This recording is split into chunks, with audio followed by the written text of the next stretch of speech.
Good morning to a wonderful day 173. 173, bloody hell. Feels like I've been about 40 years. Right, where are we today? It's Independence Day. Happy Independence to all the Bayesians out there. Not too sure it's a good thing splitting from the UK, but then in the UK they probably didn't do anything in return anyway, so hopefully it's the future for Barbados, that's for sure. Okay, today, what's the plan? Plan is the same as yesterday, really. Feels like a bit of a Groundhog Day, in as much as we're still preparing everything. So as you can see, it's drilling going on, that's bolts going through the formwork, it's screws screwing on some of the formwork into place. When you tighten some of the bolts, the formwork lifts away at the front here, so you have to sort of screw it back down again. That's if it's straight and not over tightened, and you get this effect, pivot effect. Obviously it's up against the wall. When you tighten the top beam, then obviously it does this, so you've got to be careful not to over tighten it, but you want to over tighten slightly, because when the concrete goes in, the concrete pushes against the rod. So today what we're going to do is we've got to have a 7.5 inch gap in between the formwork all the way through. So we're going to get some 4x2 blocks. We're going to go around, just make sure we can get the 7.5 inches down there. If it's too tight, then we'll loosen them off. If it's not, if it's too saggy, then we'll tighten them up. So, and again, even once you've done that, you've got to leave it till around about 24 hours before, and you've got to redo it again, because wood with conditions and moisture expands, contracts, etc. So we'll have to redo that anyway. Today I want to try and finalise some of the prices with some of the contractors to ensure that we know what we're doing and moving forward. I also want to start marking up some of the walls that need to be plastered, because we can start that now. So this wall here, for instance, as I said in the video, this is going to be one of the plastered walls, so it needs to have a scratch coat put on, so we can get that mixed up today and get that scratch coated, get the masons on that. Although I'm seeing that the masons aren't here, which is not a good sign. That normally means he's been phoned up by the contractor and taken somewhere else, which is not a good start. So I'll be looking at that. If people want to leave this job and go to another job, then they're not needed here. There's plenty of masons out there I can get here that will do a good job. So yeah, I want to start going around, marking up all the walls that need to be plastered, start scratch coating stuff. Scratch coat's fine. It means that even if we pour the concrete on the roof and there's splashes, it doesn't really make a difference, because you're going to be plastering over that anyway. So we're going to be going over the white concrete. That's the aim. So again, this wall here, we can scratch coat that, both on the outside of it here and on the inside of it here. And then as and when the concrete's poured and everything's done, then we can go over that with the white concrete plaster that we're going to be doing it with. So today I want to go around and just mark up all the walls that need to be scratch coated, and all the ones that are going to be plastered white, and then start getting some momentum going on that. That's the aim. We had some rain last night again, so luckily we did actually get the wood covered up like I asked. Otherwise that would have been another soaking wet situation. In here we've got lots of water in here again today, so I might just get the mop out and just quickly use that as an opportunity to clean the floor. Yeah, other than that, I don't know how much water has actually managed to get downstairs. I need to check that out as well. So we spent some time getting the water out, and now there's water back down again, which is a pain in the backside. I don't know whether it's dry enough also to put the fixer foam on some of the actual planks upstairs. We're going to give it a go. But this week is looking like there's going to be rain all week. Obviously our formwork's been left out for a whole week, so ready mix, thanks.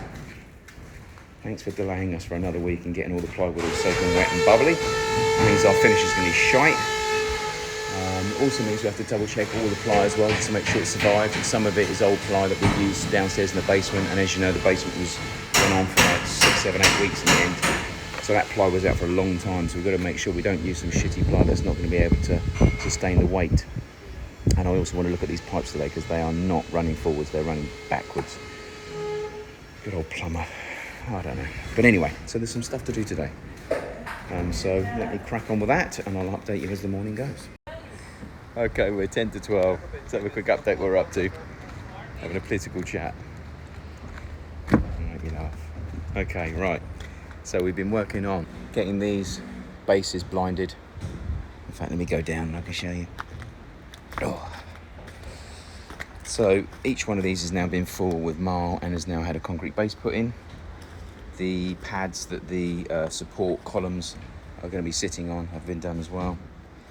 This one has still got to be finished off, but this is the grease trap. Again, finished off. And finished off. So we need the plumber to come out to make sure all of these pipes are dead straight. At the moment, I'm seeing that one's got a runner, which is great. But I'm not seeing the runs needed on those ones, so we need to make sure they definitely have the right run.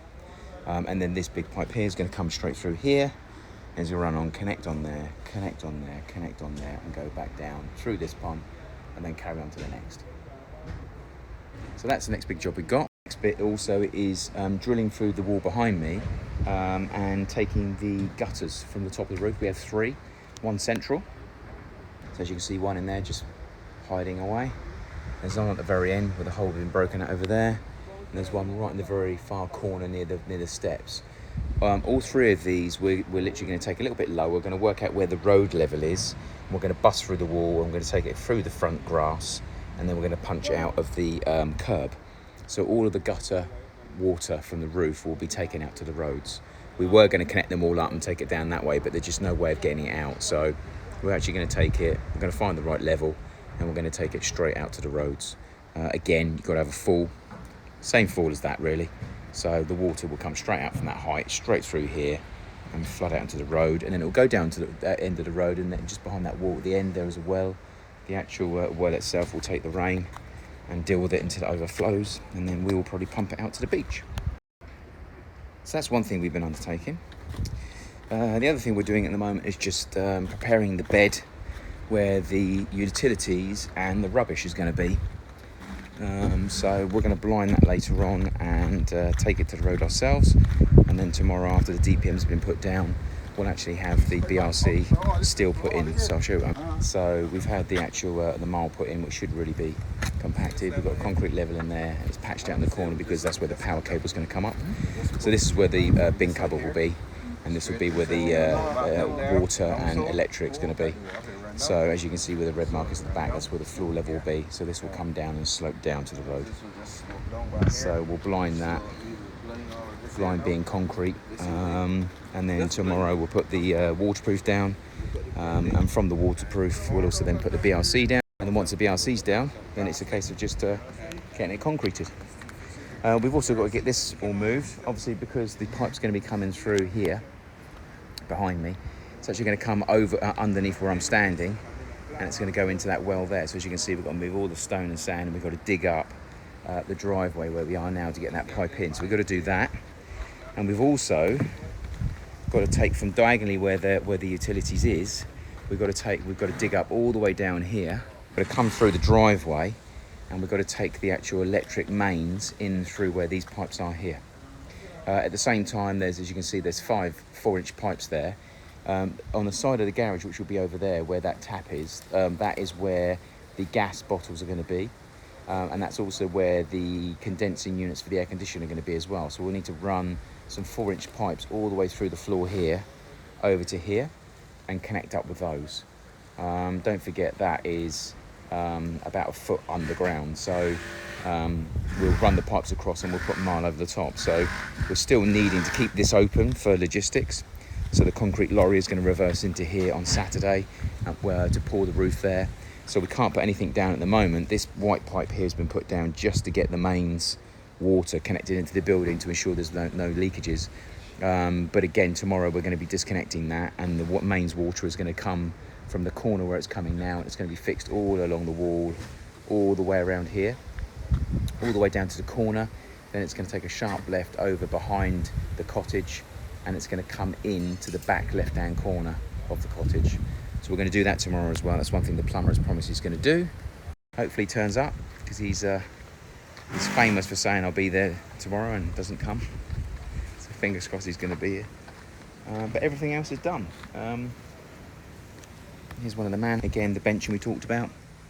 So that's what they now look like. It's been benched. This one's got a 45 on it just to try and help the flow. So there's a pipe coming from this building here, which is the toilet, and that's coming straight down into here. Helps flow. I'll show you this one here as well, because this one we didn't film because it was boxed up. It's currently unboxed because it was being blocked up at the top. So we need to put some 45s on that. So as you can see, those two pipes are going to come down quite aggressively and they're going to just hit that wall. So we'll put some 45s on like we've done on the other one, so it'll shoot straight down there. So we've got the main coming in from the house. We've got that going down to the septic, and we've got these two here, the two pipes that will be feeding from that well there, manhole, sorry, that have been taken from the three pipes that we just looked at the front of the house. So that's what they look like. Boring manholes, I know, but someone out there might be actually trying to learn. And here's one here. So we've got a double coming from the underground piece here. It's got two pipes coming down, and that's what's caused us most of the grief, because that is the lowest two pipes in the whole building, and everything else has to be lower. So these two pipes are coming from here. We've got one for the grease trap, which I'll show you in a second. And we've got that there as well. They're coming straight down and shooting left. Connected to that one we had loads of problems with. Remember, we actually dug that up about 10 times. And this is the grease trap for that apartment. So if it ever has a kitchen put in it, this grease trap has been created just in case we ever have a kitchen put in. So that's not like these. It works on a different principle. The water comes up, the grease floats to the top, and the water flows left. This one here is not a grease trap. There's a grease trap over there that's connected to it, which I'll show you in a second. But as you can see, that's been benched as well, so it's going to come straight round, and that's how it should be. Look, a nice fall. So that's pretty much done. I think that's at height as well, that one. Yeah, it's at height, so they've taken it up. And as you can see, the grease trap, massive concoction of pipe work and whatever else just for a little sink. Crazy. But again, all this has got to be backfilled as well, which it will be. Excuse me. So we've got to get, at some stage when we're a little bit more organised, we've got to get the mud over the back there through here, and we've got to level all of this off and take the mud down that side. We're meant to be at those orange lines on the wall, and we're certainly going to be the same level as these walls here. So eventually they'll have manhole covers on them, and all around here, including to the steps, will be at the same height. And then the only thing we're now looking to do is to get this drilled. Anybody knows on the island, anybody that drills suck wells, please let me know. At this present time, the biggest issue we're having at the moment is trying to find somebody that's available to do it. I think it's Cal Williams or one of those guys are the main ones that come out to do it, so we need to drill that all the way down, and rather than doing it at compressors, it's easy to get someone out with a drill to do it. So how much does it cost? Anybody knows? Shove it in my comments below. If anybody knows anyone they recommend I call, again, shove the details in below. That would be greatly appreciated. But at the moment, with it being Independence Day, a couple of people on the island actually do it. Trying to find somebody that's available and there's returning calls at the moment is difficult. But anyway, it'll happen, that's for sure. And quickly just showing you here as well, took the door frame out and made it wider as well here. So that's going to end up being just a set of doors in there for now, just so we've got some light. But again, it's not a usable room at the moment. It's just so that we actually had the connection to the stairs and we were able to access underneath the stairs to get the jacks and everything out. But again, this will all be filled and boxed up at some stage. We also still got to do this side return here as well. This is left open at the moment because we do try and access it every now and then because it goes down to the basement. But eventually that will be blocked up. But I'm thinking about putting some, either a window in there just to let some light through. But even if I don't do that, I'm certainly going to put some form of ventilation in there because it just needs to breathe. So yeah, we're thinking about how to do that. But I'm thinking about putting a window and extraction of some sort in there. And as you can see, we've plastered around, certainly where the backfill is going to be too, as you can see here. That's the backfill. We've done it around here as well, because again, that's going to be backfill. And then once that we get to that line, then we're going to start scratch coating above, and we're going to do it in a white render. So we'll scratch coat in normal colour first, and then off the back of that, then everything else will be done in white render. So yeah, that's where we are so far. Been up on the roof as well, obviously still smocking, still checking with the 7.5 inch timber to make sure we've got the right gapping on the formwork. But other than that, Saturday's still looking good. We're certainly prepared for it, that's for sure. So just trying to dance around and do other things at the same time. So fingers crossed, we're good for Saturday, and we can try and get some other things ticked off and done before that happens. Other than that, I'll update you as the day goes on.